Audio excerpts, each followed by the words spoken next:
They assumed he was nothing more than an elderly man on his front porch. Silver hair, careful movements, a gentle acknowledgement to anyone walking past. But what nobody realized was that my grandfather wasn't just any old veteran.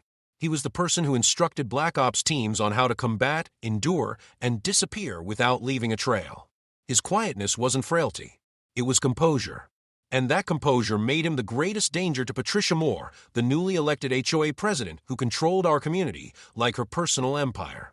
Before we continue, drop a comment telling us which country you're viewing from, and please subscribe my channel. Let's see how wide this tale spreads. Patricia despised people she couldn't dominate. She dressed in crisp business attire, shouted commands during meetings, and believed intimidation was the most effective method to maintain community order. The issue was, Grandpa wasn't easily frightened. She resented that. He'd receive violation notices slipped beneath his door for issues like uncut bushes or dim porch lighting. He never argued, never raised his voice, never even showed up to her meetings. He simply remained on his porch enjoying his tea, observing her plots accumulate like fallen autumn leaves. Patricia interpreted that quietness as defeat. That's when she took things further. One muggy Friday evening, a beat-up SUV crept slowly through our cul-de-sac. Two hefty men emerged, both wearing mismatched combat boots and worn cargo trousers.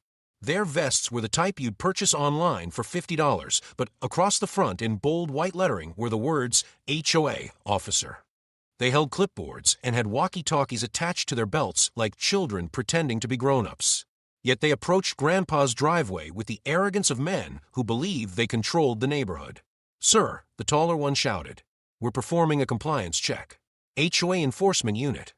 I recall nearly laughing out loud, but Grandpa's expression remained unchanged. He placed his tea aside and studied them the same way he probably once examined recruits who thought they were tough. That silence extended, making them uncomfortable. The shorter one fidgeted, attempting again. "We've received complaints that you're violating several community regulations. Non-compliance results in immediate penalties. We're authorized to take further action if needed." And that's when Grandpa finally responded. "Come steady. Lethally accurate. 18 U.S. Code 912, he stated. The two men looked confused. "That's the federal law regarding impersonating a United States officer," Grandpa went on, his voice as unwavering as granite. "It's a serious crime. Minimum 5 years behind bars, and how you just introduced yourselves puts you both in breach of that law." The taller man laughed, but his eyes showed worry. "We're not impersonating anyone." "Stop talking," Grandpa interrupted him. "You approached me claiming enforcement powers. That constitutes a criminal offense. And if you believe you can demand money, let me reference the Fair Debt Collection Practices Act. Section 807 prohibits collecting or threatening to collect any debt that isn't legitimately owed.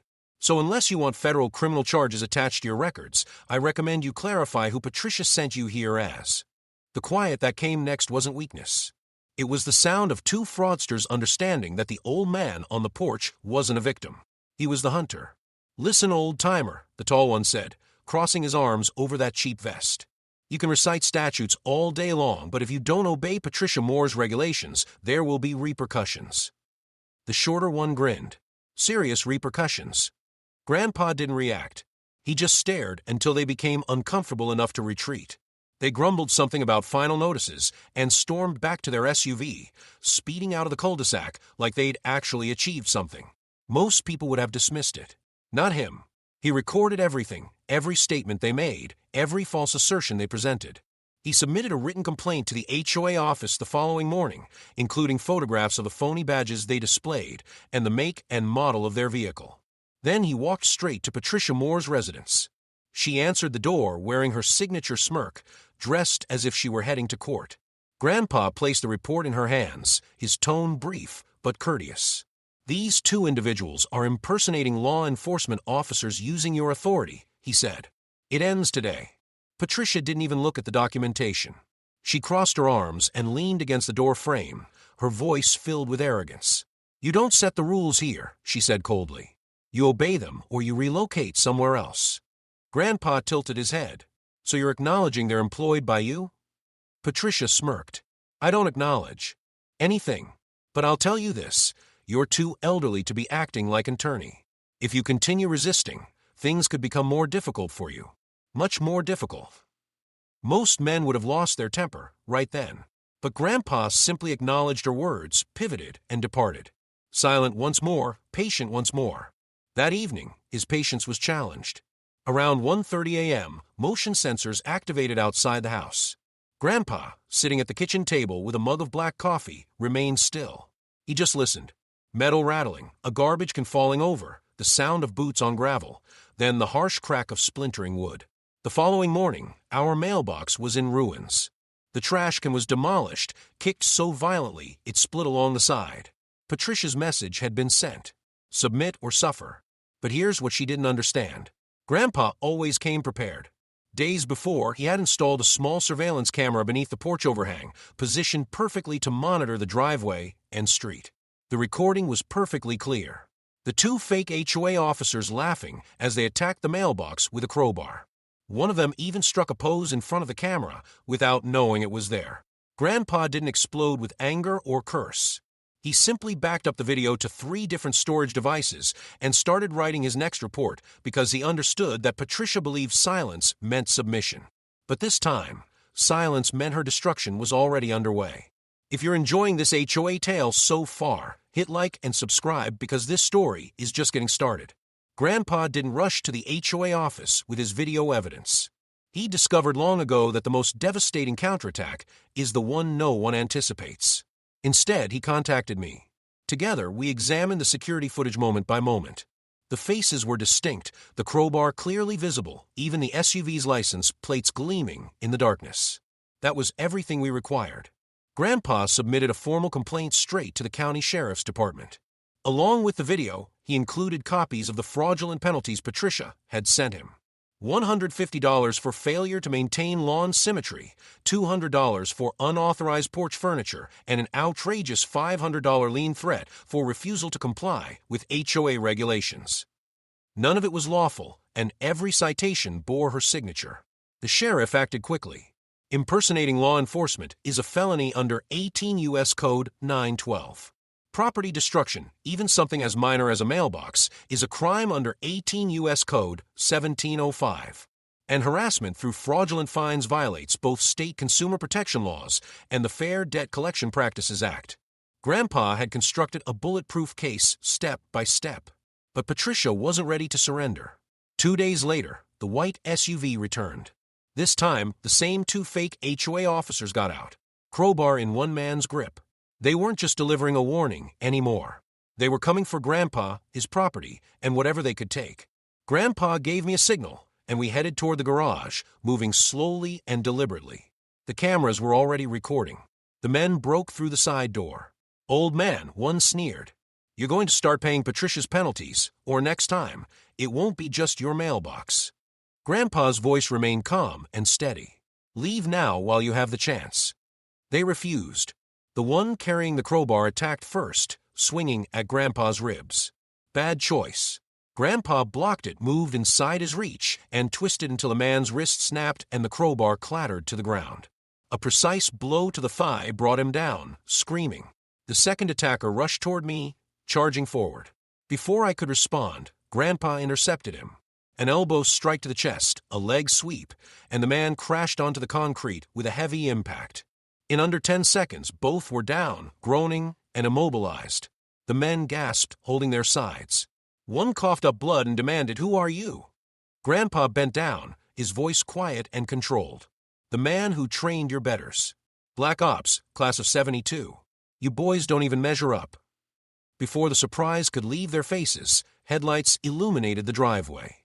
Deputies arrived, already alerted by Grandpa's earlier complaint. They discovered the 2 imposters beaten and defeated. The evidence was overwhelming. Video recordings, the fake badges, the crowbar, and Patricia's sign violations.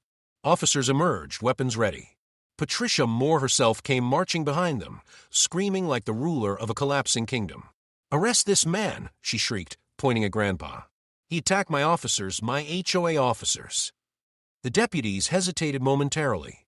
Then the sheriff himself stepped forward, frowning as Patricia continued screaming. I gave him the folder Grandpa had prepared, the complaint, the fraudulent fines, and the security footage on a drive. The sheriff reviewed the documents, then looked at Patricia. "Patricia, these aren't officers. They're your hired criminals, and you just confessed to it." Her face went pale. The two men on the ground were handcuffed immediately. Their charges: assault with a deadly weapon, state felony, maximum 5 years, attempted burglary, and criminal conspiracy. Each facing $10,000 fines plus compensation for damages.